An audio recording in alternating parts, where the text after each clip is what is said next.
Hello everyone, welcome to my channel. आज हम start करने वाले हैं सेक्सुअल रिप्रोडक्शन इन एनिमल्स, जो कि क्लास 10th बायोलॉजी का टॉपिक है। तो चलिए स्टार्ट करते हैं। तो लेक्चर स्टार्ट करने से पहले जिन लोगों ने हमारे चैनल को सब्सक्राइब नहीं किया है, आप चैनल को सब्सक्राइब करें और वीडियो पसंद आए तो जरूर लाइक करें। तो आइए स्टार्ट करते हैं क्लास 10th बायोलॉजी का topic sexual reproduction in animals. हम पहले भी देख चुके हैं कि सेक्सुअल रिप्रोडक्शन का मतलब क्या होता है।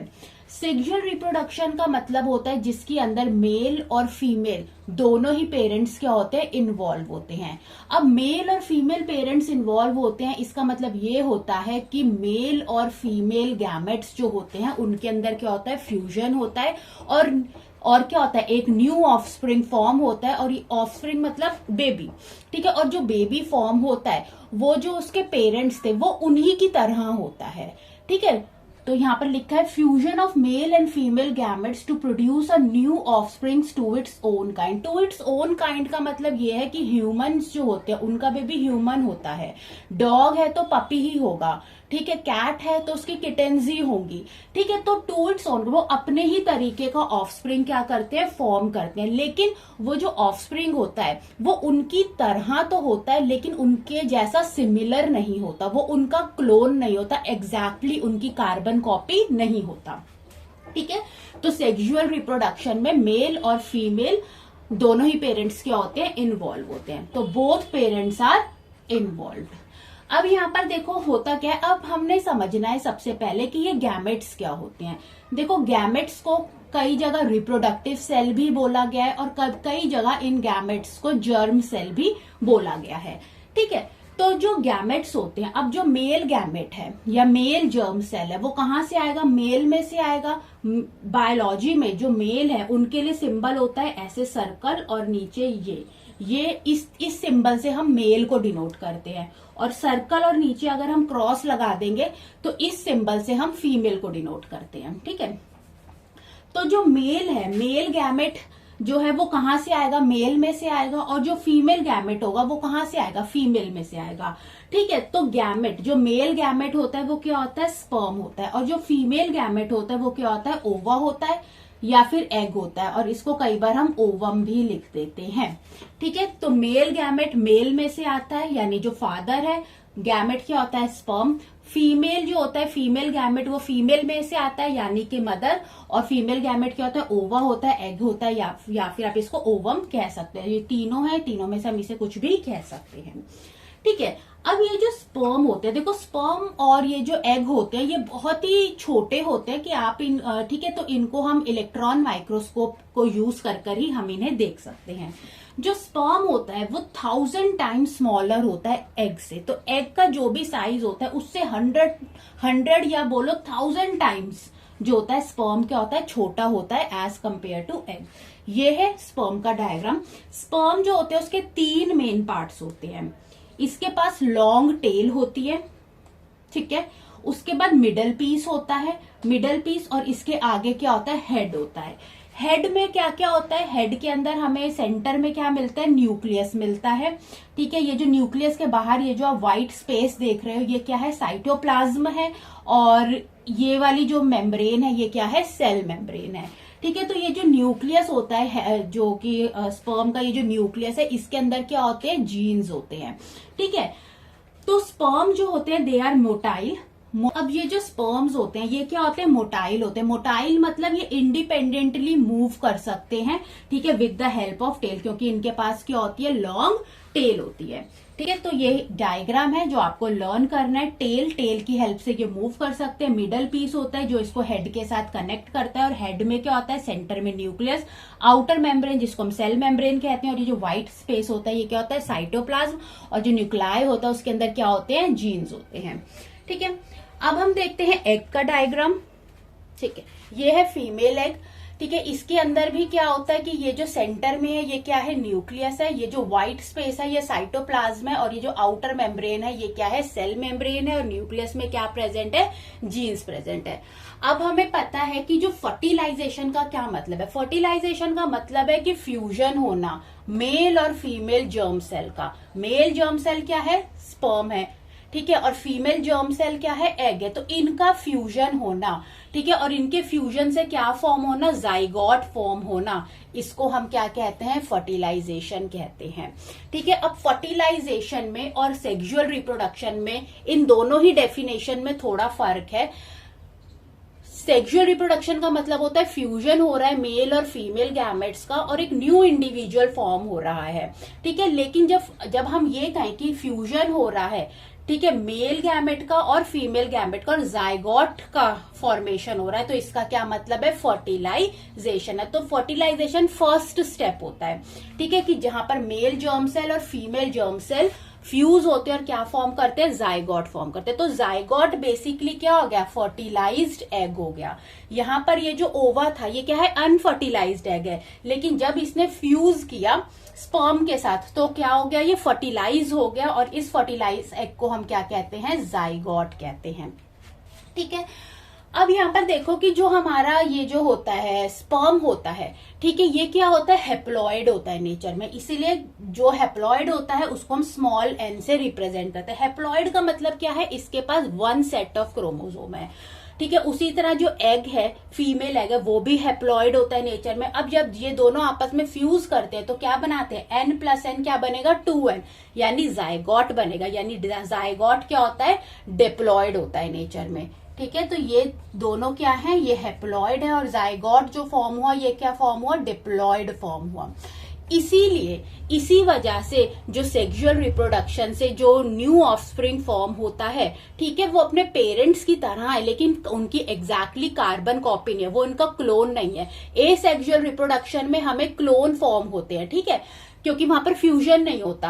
अब यहाँ पर फ्यूजन हो रहा है, इसीलिए क्या हो रहा है कि आधे जो सेट ऑफ जीन्स हैं, हाफ सेट ऑफ जीन हमें मेल में से मिल रहे हैं और हाफ जीन्स कहां से आ रहे हैं, फीमेल में से आ रहे हैं। तो जाइगोट के अंदर क्या है, मेटरनल और पेटर्नल दोनों को फ्यूज करके जीन्स हमें मिली है। इसीलिए यहाँ पर ये जो ऑफस्प्रिंग बनता है ये मेल और फीमेल की तरह नहीं होता, उसके अंदर वेरिएशंस होते हैं।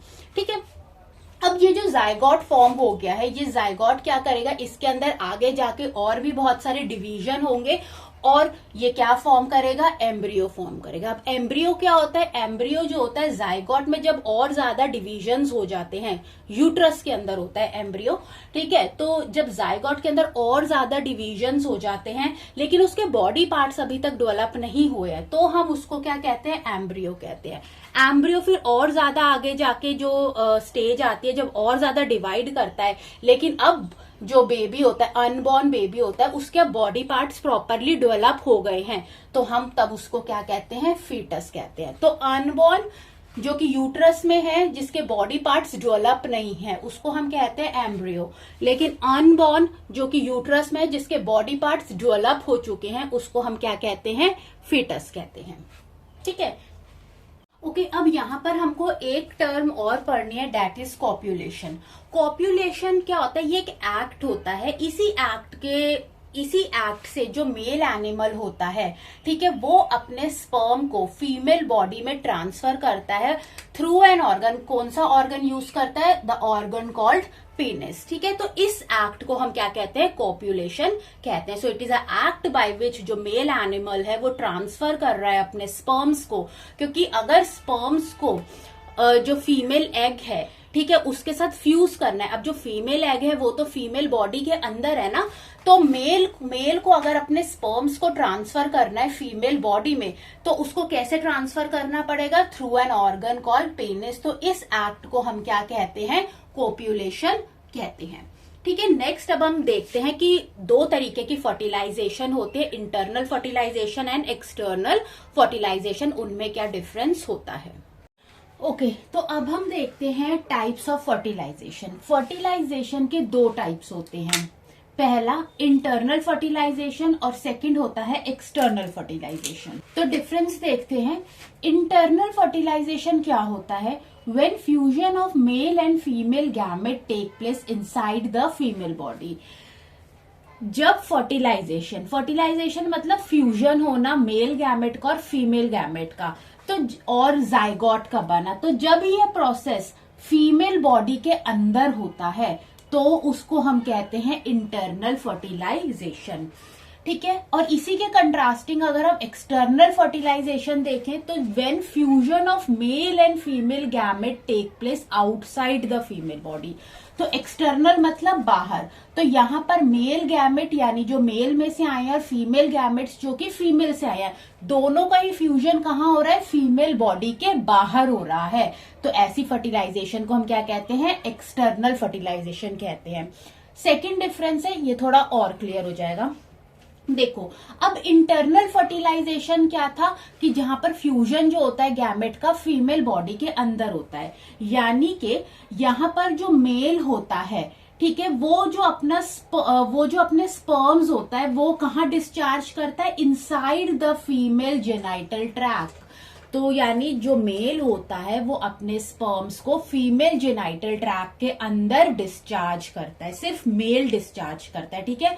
क्यों? क्योंकि फीमेल बॉडी के अंदर ऑलरेडी एग प्रेजेंट होता है, ठीक है। नेक्स्ट आता है एक्सटर्नल फर्टिलाइजेशन। एक्सटर्नल फर्टिलाइजेशन के अंदर ये होता है कि जब दोनों ही इंडिविजुअल अपने गैमेट्स यानी मेल अपने स्पर्म और फीमेल अपने एग को आउटसाइड द बॉडी डिस्चार्ज करती है। तो इंटरनल फर्टिलाइजेशन में सिर्फ मेल अपने गैमेट को यानी अपने स्पर्म को डिस्चार्ज कर रहा है फीमेल बॉडी के अंदर, और एक्सटर्नल फर्टिलाइजेशन में दोनों ही इंडिविजुअल मेल और फीमेल अपने अपने गैमेट्स को आउटसाइड द बॉडी डिस्चार्ज कर रहे हैं। आउटसाइड द बॉडी कहाँ डिस्चार्ज कर रहे हैं, वाटर के अंदर डिस्चार्ज कर रहे हैं, ठीक है। तो इसके अंदर ठीक है, तो थर्ड इसका डिफरेंस देखते हैं। तो जो डेवलपमेंट होता है, ठीक है, जाइगोट बना, जाइगोट के बाद एम्ब्रियो बनेगा, तो जो भी डेवलपमेंट होगा इंटरनल फर्टिलाइजेशन में वो कहां पर होगा, इनसाइड द फीमेल बॉडी, ठीक है, क्योंकि फ्यूजन फीमेल बॉडी के अंदर हुआ इसलिए डेवलपमेंट भी कहां होगा, फीमेल बॉडी के अंदर ही होगा। और एक्सटर्नल फर्टिलाइजेशन क्योंकि फ्यूजन आउटसाइड द बॉडी हो रहा है, दोनों ही मेल और फीमेल अपनी बॉडी से बाहर अपने गैमेट्स को डिस्चार्ज कर रहे हैं और बाहर ही फ्यूजन हो रहा है, इसलिए डेवलपमेंट भी कहां होगा, आउटसाइड द बॉडी होगा, ठीक है। इंटरनल फर्टिलाइजेशन में क्या होता है कि सर्वाइवल रेट ऑफ एम्ब्रियो या ऑफस्प्रिंग इज वेरी हाई, ठीक है, क्योंकि इंटरनल फर्टिलाइजेशन में जो फ्यूजन हो रहा है, जो डेवलपमेंट हो रहा है वो फीमेल बॉडी के अंदर हो रहा है, तो इन्वायरमेंटल हार्श कंडीशंस नहीं है, इसलिए इस केस में इंटरनल फर्टिलाइजेशन में जो सर्वाइवल रेट होता है एक ऑफस्प्रिंग का, जो सर्वाइवल रेट होता है एक एम्ब्रियो का, क्योंकि डेवलपमेंट एम्ब्रियो के उसमें हो रही है ना, तो सर्वाइवल रेट जो होता है एम्ब्रियो का वो बहुत हाई होता है। लेकिन एक्सटर्नल फर्टिलाइजेशन बॉडी से बाहर हो रहा है यानी कि वाटर में होता है ज्यादातर, तो यहाँ पर सर्वाइवल रेट क्या हो जाता है, कम हो जाता है। क्यों? क्योंकि एनवायरमेंटल हार्श कंडीशन की वजह से सर्वाइवल रेट क्या हो जाता है, कम हो जाता है। यहाँ पर एक और डिफरेंस हम ऐड कर सकते हैं, इसीलिए क्योंकि यहाँ इंटरनल फर्टिलाइजेशन में सर्वाइवल रेट बहुत ज्यादा हाई होता है, इसीलिए जो फीमेल होती है अपना एक या दो ही एग क्या करती है, रिलीज करती है। तो यहाँ पर इंटरनल फर्टिलाइजेशन में fever number of gametes he release किए जाते हैं, लेकिन एक्सटर्नल फर्टिलाइजेशन में क्योंकि हार्श कंडीशंस की वजह से सर्वाइवल रेट बहुत ज्यादा लो है, इसलिए जो फीमेल होती है वो लार्ज क्वांटिटी में एग क्या करती है, रिलीज करती है, लार्ज नंबर ऑफ गैमेट्स क्या करती है, प्रोड्यूस करती है। अब जो इंटरनल फर्टिलाइजेशन होती है क्योंकि वो इनसाइड द बॉडी होती है, तो ज्यादातर जो टेरेस्ट्रियल एनिमल्स होते हैं वो इंटरनल फर्टिलाइजेशन शो करते हैं, जैसे कि ह्यूमंस हैं, बर्ड्स हैं और कैटल है। लेकिन जो एक्सटर्नल फर्टिलाइजेशन होती है ये कहां पर होती है, आउटसाइड द बॉडी होती है, वाटर में होती है, इसलिए एक्वेटिक एनिमल्स ही एक्सटर्नल फर्टिलाइजेशन शो करते हैं, जैसे फ्रॉग हो गया या फिर टॉड हो गया, ठीक है, ये होता है। अब क्या होता है कि जैसे फ्रॉग है या टॉड है, इनके अंदर जो एक्सटर्नल फर्टिलाइजेशन हो रही है, यानी फ्रॉग के केस में हम ले लेते हैं, अगर जो या फिर किसी भी एक्वेटिक एनिमल के केस में ले लेते हैं, तो मेल और फीमेल अपने अपने गैमेट्स को आउटसाइड द बॉडी क्या कर रहे हैं, डिस्चार्ज कर रहे हैं, और जो फीमेल है वो large number of gamete produce कर रही है। क्यों? क्योंकि सर्वाइवल रेट जो है बहुत लो है। क्यों लो है? क्योंकि इन्वायरमेंटल हार्श कंडीशन है। अब वाटर बहुत ही एसेंशियल होता है एक्सटर्नल फर्टिलाइजेशन के लिए। क्यों? क्योंकि एक तो मॉइस्चर की बहुत ज्यादा जरूरत होती है, ताकि जो गैमेट्स हैं, गैमेट्स यानी जो एग है या स्पर्म है वो ड्राई ना हो जाए, इसलिए मॉइस्चर होना बहुत जरूरी है। और सेकंड वाटर इसलिए होना जरूरी है, वो वाटर के अंदर अपने गैमेट्स क्या कर रहे हैं, डिस्चार्ज कर रहे हैं, तो वाटर उनको एक मीडियम प्रोवाइड करता है जिसमें वो फ्लोट कर सकते हैं, और जो चांसेस होते हैं उनके फ्यूजन के, उनके मीट करने के, वो क्या हो जाते हैं, बहुत ज्यादा बढ़ जाते हैं। तो जो स्पर्म्स है और जो एग है वो इजिली क्या कर सकते हैं, फ्यूज कर सकते हैं, तो वाटर उनको एक अच्छा मीडियम प्रोवाइड करता है। तो यही डिफरेंस होता है इंटरनल फर्टिलाइजेशन में और एक्सटर्नल फर्टिलाइजेशन में।